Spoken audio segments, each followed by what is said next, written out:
Hey Chief Maison, I'm going to show you a quick demo on the new disposable metal XD cuffs. So this is the starter pack. It comes with the anchors and then the cuffs, pretty simple. So the installation, you can start with the clip anchor. So how this works is the Velcro is attached here, and there's a Velcro piece on the back side. So when this goes around, it connects in, and that's what keeps it from falling off the stretcher. So we'll start with the ankle positions. We have them already preset.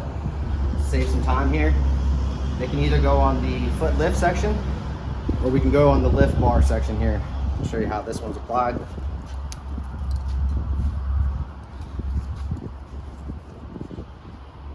So this is kind of up to the individual department which way they want to go about doing this, but these are the two ankle connection points we recommend.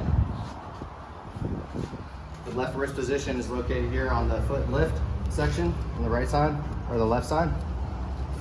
And then if you're going to do the one arm up position, this would be the right arm. So you go right arm, feed it through the clip, and we'll show you how that works too. You can also, if you wanted both wrists down, you could put the clip anchor on the opposite side so you have both wrists down. That's how the cuff works. You typically store this in the backrest storage pouch or somewhere you can have rapid access or a standard location that they can quickly find the cuffs. So in the unfortunate event you have an uncooperative patient, the cuff is ready to go here. Remove the band. So these are pre-looped. You want to put it on the extremity. Remove the Velcro stabilizer tab. Catch that in. Pull it up.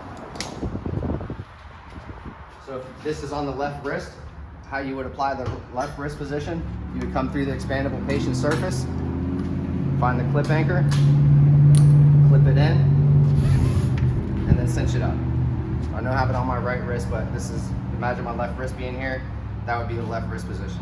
You can quickly release it here from the buckle, or you can just remove this D-ring here. So these tabs have no other function other than identifying the position. That's all it's for. If you prefer having the one arm up, you have it behind your head, feed it through the hole in the head lift section here, wrist anchoring position, and do the same thing. You just cinch it up. So this way it's out of the reach of the patient, and then you have limited mobility of that extremity if it's up there. Another option, instead of going to this position, you can also come back to the head lift section. So if you do have it on their left wrist again, you can come back here and you can cinch it up that way as well. So there's two different options of mounting the wrist. So now we're going to go to the ankle positions. So it's best to crisscross the ankle restraint. So like I said, having this pre-looped already, and it's really an advantage to save you some time. So you would just go over the boot or remove the shoe, whichever you prefer.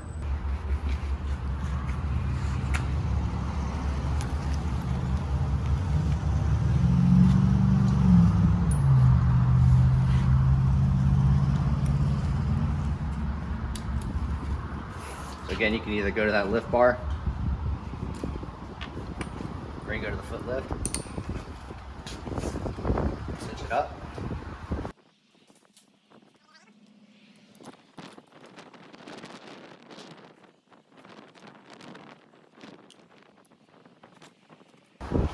Up. Then you can lift the knee gap here.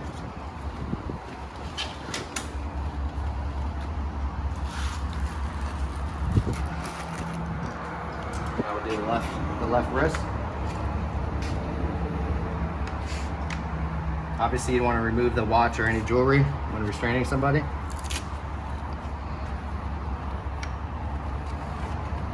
Lift it up. Go through the expandable patient surface. Oh, I lost mine. Okay.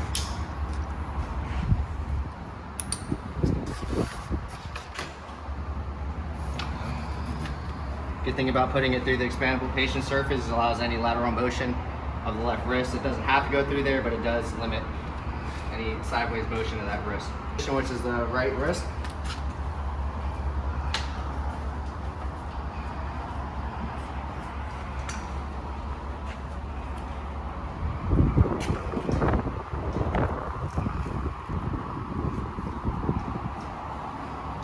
Come up. Pass it through skin of the head lift section here. This arm back. You come in to the anchor. Cinch it up. Easy as that. Having the strap over the knee definitely helps, eliminating motion. So you want to use a chest harness as well. And that's pretty much the XDcuff demo for the Disposable. Thank you for watching.